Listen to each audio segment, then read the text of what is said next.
Okay, so today we're going to do something kind of cool. We're taking a word, a really simple word, and we're going to peel back the layers to find this incredible hidden story. It's all about language, communication, and this huge idea for connecting the entire world. And that word is leaf. Yeah, I know. Super simple, right? You see them everywhere. But what if I told you that this little word holds a massive secret about how we all communicate? Let's dive in and see what's really going on here. All right, section 1. Let's start with what we all know, the absolute basics, the thing you picture in your head the second you hear the word. So, the first definition, it's exactly what you'd expect, a part of a plant, right? Like when you hear someone say, the leaves turn red and yellow in the fall. Super simple, totally straightforward. This is leaf level 1.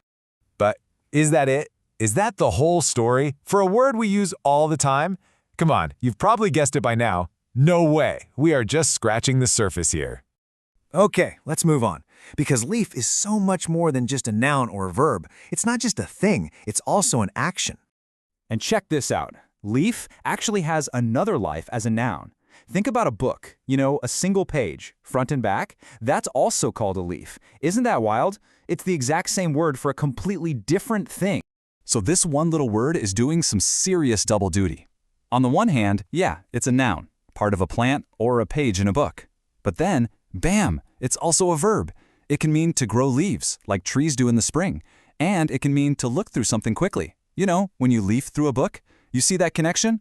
It's an incredibly efficient word, packing so much meaning into just 4 letters. All right, now for the really cool part, the hidden classification. Because none of this is a coincidence. There's a secret label, a hidden tag on this word that's going to explain everything.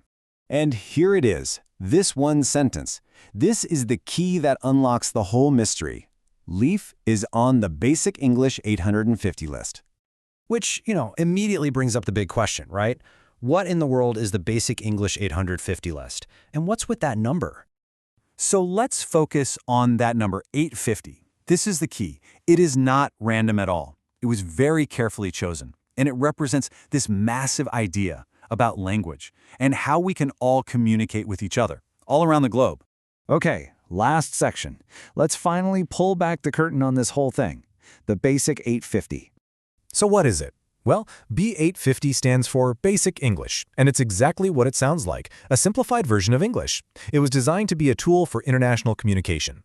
The whole system is built on a core vocabulary of just 850 words. That's it. And these words were scientifically chosen because they're enough to have clear, everyday conversations. And our humble little word, leaf, it made the list. And why was it chosen? Well, for its versatility. A word that can be a noun in a couple of ways and a verb in a couple more. That's just incredibly efficient. It does the work of several words packed into one. And that is exactly what you want when you're trying to build a powerful language with only 850 building blocks. So let's just recap our journey here for a second. We started with the super simple word leaf. Then we uncovered all its different meanings.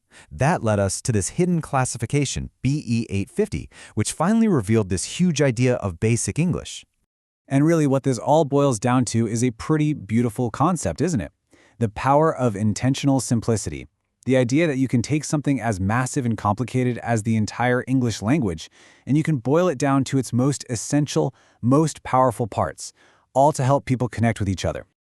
So it leaves you with this really powerful question to think about. What if the most powerful tool for understanding isn't about adding more, but about deliberately, intentionally choosing less?